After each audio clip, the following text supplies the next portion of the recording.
Okay guys, let's talk about this. I never really did an official debrief on this bike, but this is my last completed restoration.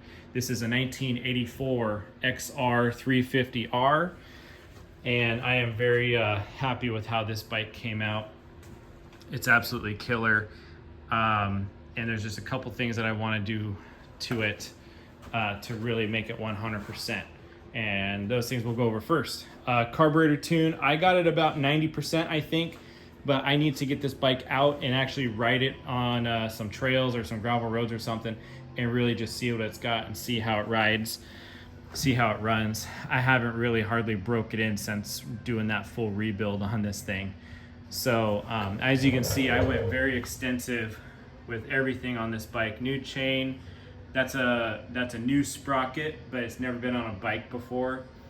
Redone rear brakes. This is an 84, so we have a disc brake on the front from factory.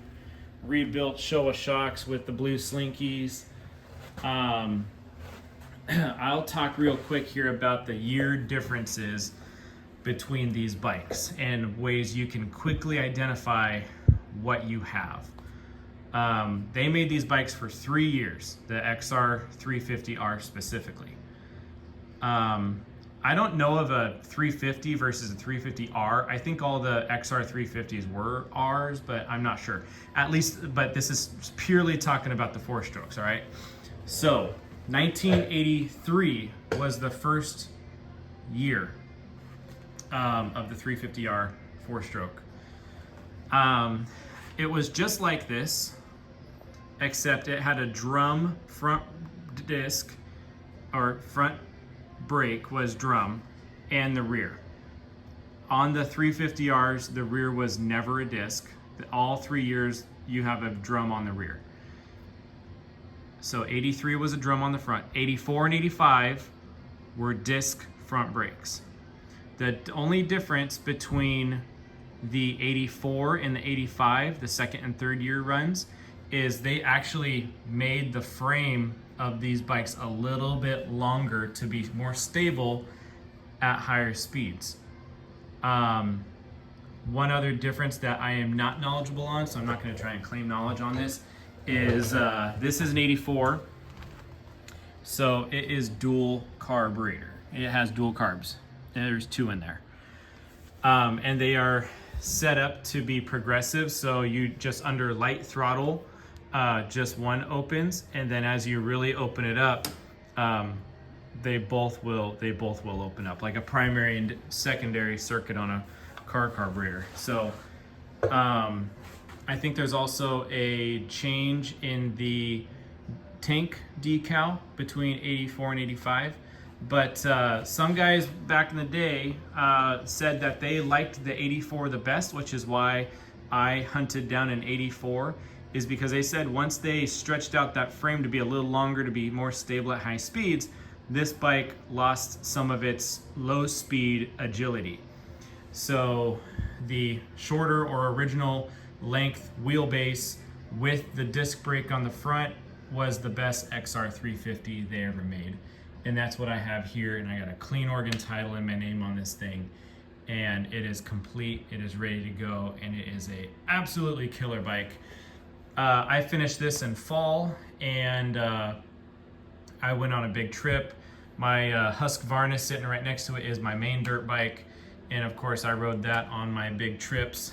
I did take this and kind of putt around camp a little bit with it, and it ran pretty good. Definitely cold-blooded, you can tell. A little, warming it up. But I didn't have a lot of time to really play with it.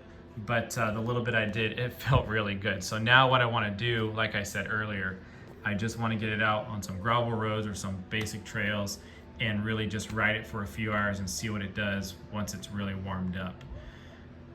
It has a not original Super Trapper exhaust on it. These are pretty cool old school upgraded exhausts. You see these fins in here, so there's different, you can add more of those fins in there and stack them up, and this plug will be out further, and that lets the bike be louder. If you want the bike to be nice and quiet, you take out those fins by taking out these screws, take this off and just take out some of those layers. It sinks the plug in a little bit further, but still lets the exhaust come through these fins, and it quiets the bike down significantly. So you can really play with how loud you want the bike to be with these old school Super Trappers. Really cool exhaust, really old school, and it fits this bike just right, and it's kind of period correct upgrade. It's got brand new tires on it. We went with a Trailmaster on the rear, and we did a Maxxis on the front. Yeah, this bike's just been really, really awesome. It's been pretty much just sitting since my restoration, other than that quick ride I did with it, but man, is it awesome. Clark tank, aftermarket Clark tank, which is a replica of the originals. And Mayer front fender, Mayer rear fender, and these side covers are really hard to find. I'm glad I was able to find those. They were just on eBay. A high temperature painted engine.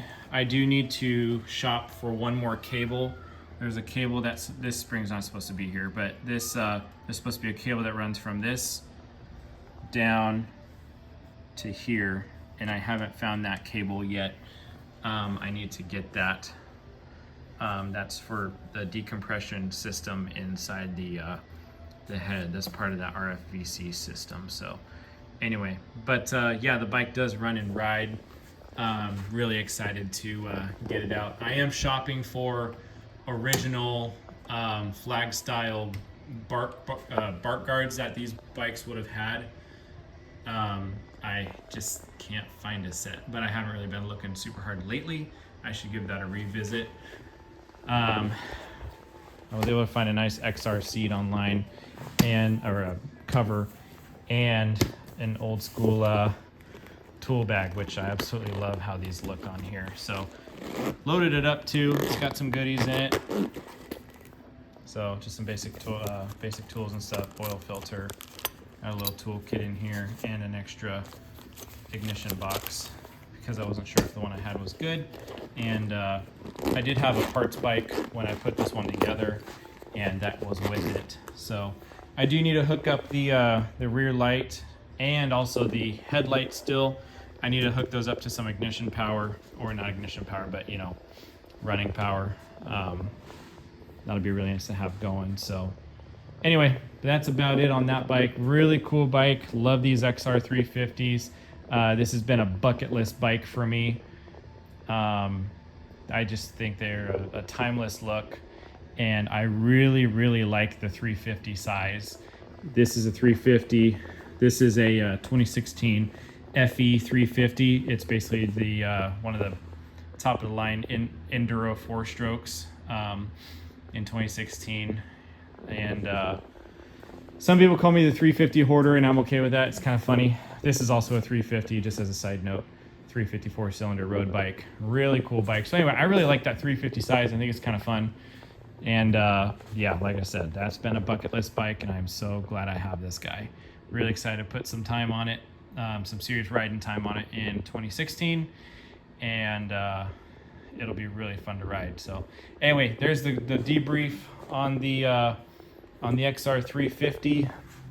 Really, really cool bike, nice and complete, and you'll see more of it in the future. Thanks, guys.